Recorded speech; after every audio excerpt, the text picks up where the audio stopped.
Hello everyone and welcome to my channel my classroom.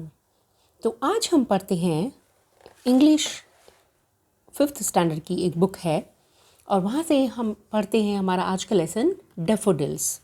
Daffodils जानते हैं आप क्या है? डैफोडिल्स एक तरह का फूल होता है और ये तो डैफोडिल को किसने लिखा है? डैफोडिल को लिखा है विलियम वर्ड्सवर्थ ने। एक बहुत ही अच्छे पोएट थे, उन्होंने बहुत सारी इस तरह की पोएम्स लिखी हुई हैं।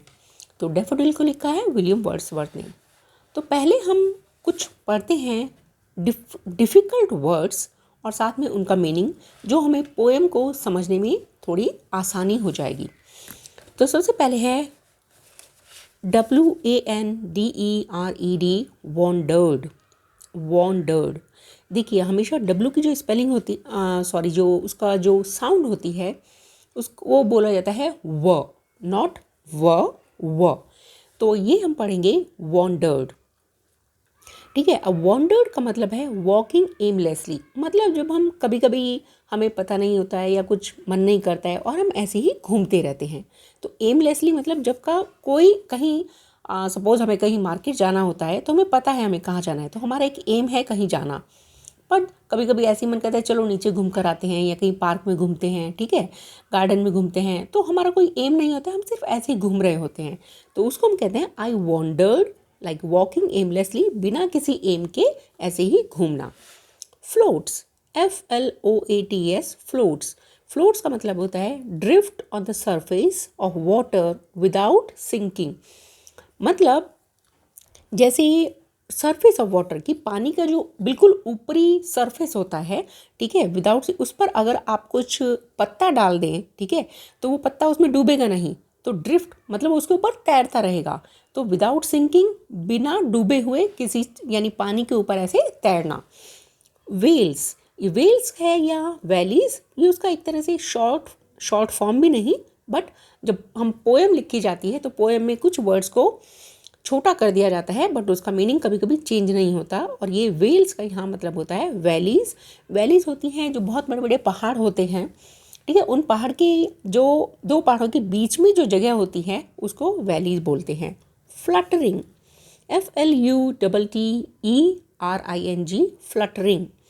Fluttering moving lightly and quickly, मतलब जैसे कभी कभी अगर आप गार्डन में जाते हैं या पार्क में जाते हैं तो वहाँ देखते हैं ना कि फूल ऐसे ही हवा से हिलते रहते हैं, छोटे छोटे प्लांट्स हवा से हिलते रहते हैं, ठीक है। और फ्लटरिंग हम बटरफ्लाई भी फ्लटर करती है, क्योंकि बटरफ्लाई जब एक फूल पर बैठती है तो वो अपने पंखों को हिलाती रहती है, उसको भी कहते हैं फ्लटरिंग। स्ट्रेच्ड मतलब स्प्रेड, मतलब फैला हुआ, ठीक है। बे, अ पार्ट ऑफ द सी और अ लार्ज लेक। बे का मतलब होता है ए पार्ट, जैसे एक तरह से आप बोल सकते हैं किनारा, ठीक है। सी का किनारा या एक बहुत बड़ी जो लेक होती है उसका जो किनारा होते हैं उसको हम बोलते हैं बे। स्प्राइटली यानी लाइवली, यानी बहुत जोश से भरा हुआ। फिर है couch. Couch, a long piece of furniture used for sitting. Couch हमारे घर में जैसे सोफ़ा होता है उसको ही आप काउच बोलते हैं। लॉन्ग पीस मतलब एक लंबा सा फर्नीचर होता है जिस पर बैठने के काम आता है, तो उसको बोलते हैं काउच। वैकेंट, वैकेंट यानी एम्प्टी यानी खाली।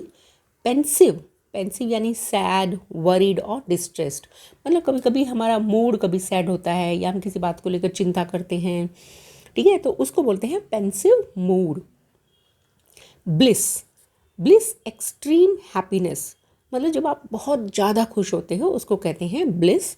सॉलिट्यूड, सॉलिट्यूड होता है लोनलीनेस, प्राइवेसी, मतलब जब कभी कभी अकेले बैठने को मन करता है उसको कहते हैं सॉलिट्यूड।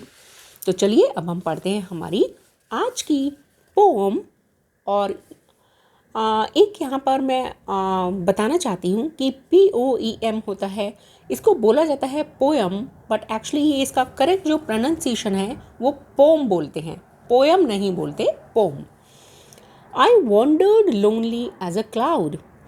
अभी इस पोम में बहुत सारी चीज़ें जो है ना एक दूसरे से तुलना की गई है, ठीक है। तुलना मतलब कि ये चीज़ ऐसी है तो ये भी ऐसा हो सकता है। जब हम दो चीज़ों को कंपेयर करते हैं तो उसको कहते हैं दो चीज़ों की आपस में तुलना करना।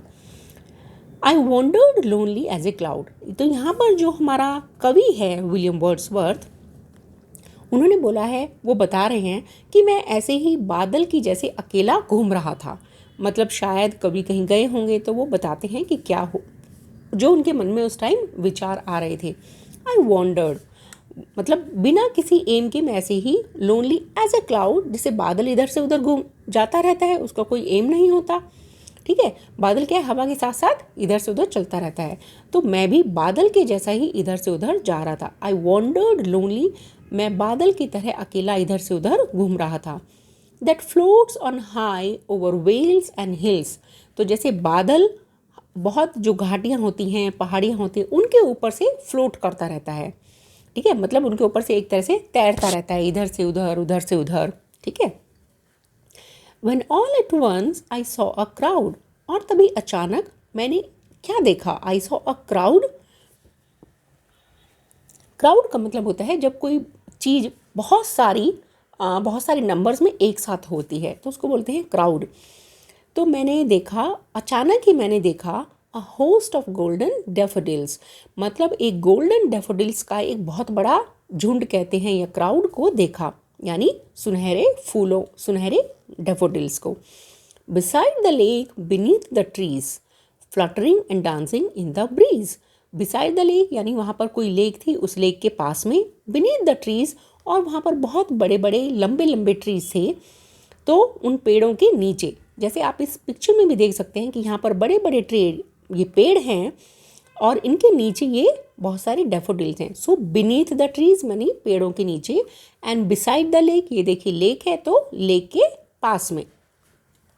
तो इस जो हमारा पैराग्राफ है, इसमें कवि कहता है कि वो कहीं अकेले ऐसे ही घूम रहे थे और अपने आप को कंपेयर करेंगे, वो बादल की तरह ऐसे घूम रहे थे, जब उन्होंने अचानक से बहुत सारे डेफोडिल्स को देखा जो वहाँ एक लेक के पास में और पेड़ों के नीचे थे। Continuous as the stars that shine and twinkle on the milky way, और ऐसा लग रहा था जैसे बहुत सारे स्टार्स यानी जो तारे होते हैं वो चमक रहे हैं। And twinkle on the milky way, जो मिल्की वे होती है, बच्चों आपको ज़रूर पता होगा, मिल्की वे होती है जब एक बहुत सारे तारे एक लाइन में होते हैं, तो उसको कहते हैं मिल्की वे। ठीक है, तो आसमान में जब बहुत सारे तारे एक साथ एक लाइन में आ जाते हैं, तो ऐसा ही लग रहा था इन डेफोडिल्स को देखकर जैसे बहुत सारे तारे आसमान में एक मिल्की वे में चमक रहे हैं। They stretched in never ending line along the margin of a bay, और स्ट्रेच्ड मतलब नेवर एंडिंग, नेवर एंडिंग मतलब जो कभी ख़त्म नहीं होती, और वो एक कभी ख़त्म ना होने वाली लाइन में फैले हुए थे। जैसे आप यहाँ से देखिए, यहाँ से यहाँ तक फैले हुए, दूर तक फैले हुए हैं। ठीक है, तो जहाँ तक आपकी नज़र जाती है आपको डेफोडिल्स ही दिखाई दे रहे थे कवि को, along the margin of a bay. और ये जो समझो कि वहाँ पर उधर कोई खाड़ी थी, ठीक है, उसके किनारे पर, बिल्कुल किनारे पर ये सभी डेफोडिल्स नेवर एंडिंग लाइन में थे। 10,000 saw I at a glance, मतलब अचानक से जो उन्होंने को दिखाई दिए वो ऑलमोस्ट 10,000 के करीब डेफोडिल्स देखे। मतलब एक बार में जब हम किसी को देखते हैं एट ए ग्लांस, ठीक है, तो अराउंड अचानक से जो उन्होंने देखे तो एक नज़र में उनको अराउंड 10,000 डेफोडिल्स उनको दिखाई दिए। Tossing their heads in a sprightly dance. Sprightly मतलब लाइवली, कि टॉसिंग देयर हेड्स मतलब उनके जो हेड मतलब कि जो फूल बिल्कुल ऊपर से, जैसे हमारा हेड बिल्कुल ऊपर होता है, तो ऐसे ही फूल का बिल्कुल हेड वो हवा में ऐसे मतलब झूल रहे थे, हिला रहे थे अपने सर को।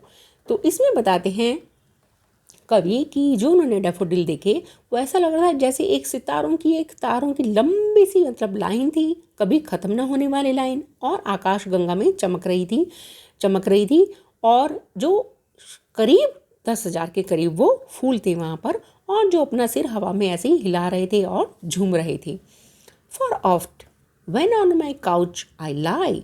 अब कवि अपने घर आ गए, उन्होंने बोला कि जब भी मैं अपने काउच यानी सोफे पर लेटता हूँ, इन वैकेंट और इन पेंसिव मूड, तो जब भी मेरे पास कोई काम नहीं होता है, मैं ऐसे ही बैठा हूँ या मैं कुछ मतलब सोच रहा हूँ या दुखी हूँ, उस मूड में हूँ, दे फ्लैश अपॉन दैट इनवर्ड आई, तो मैं जैसे ही मतलब अपनी आंखें ऐसे बंद करता हूँ तो एकदम से वो मेरी आंखों में जैसे चमक जाते हैं। क्या? Which is the bliss of solitude, वो जो डैफोडिल्स हैं वो एकदम से उनको दिमाग में, जैसे हम कभी कभी बैठते हैं और हमें कोई चीज़ बहुत अच्छी लगती है तो अचानक अगर आप आंख बंद करके बैठो तो आपको वो चीज़ें अपनी आंखों के सामने दिखाई देगी। तो ऐसे ही कभी जैसे ही सोफे पर बैठे और चाहे वो कुछ भी नहीं सोच रहे थे या दुखी थे या ऐसे ही बैठे हुए वहाँ पर, तो उनको अचानक से वो डैफोडिल्स उनकी आंखों के सामने आ जाते हैं। दे फ्लैश अपॉन, मतलब उनकी आंखों के सामने वो एकदम से चमक जाते हैं, which is the bliss of solitude. और उनको मतलब जैसे ही वो उनकी आंखों के सामने चमकते हैं उनको बहुत ही खुशी मिलती है। And then my heart with pleasure fills, और उनका जो हृदय है, दिल है, वो एकदम खुशी से भर जाता है उसको सोच कर, वो दृश्य सोच कर। And dances with the daffodils, और वो खुद भी मतलब वो उनको जो दृश्य याद आता है कि वो डैफोडिल्स कैसे डांस कर रहे थे, वो खुद उनका हृदय, उनका दिल इस एक तरह से खुशी में नाचने लगता है। ठीक है, तो आई होप कि आप सबको ये डैफोडिल्स पोम समझ में आई होगी। और अगर आपको कोई भी डाउट है तो प्लीज़ मुझे कमेंट बॉक्स में लिखिए, मैं आपको ये दोबारा से समझाने की पूरी कोशिश करूँगी। और तब तक के लिए अगर आपको मेरा चैनल अच्छा लगता है तो प्लीज़ मेरा चैनल अपने फ्रेंड्स के साथ शेयर कीजिए, लाइक कीजिए एंड सब्सक्राइब कीजिए। और कोई भी क्वेश्चन मुझे कमेंट बॉक्स में लिखिए, I will try my best. तब तक के लिए सीखते रहिए, पढ़ते रहिए और मेरे चैनल को सब्सक्राइब करते रहिए। Bye bye.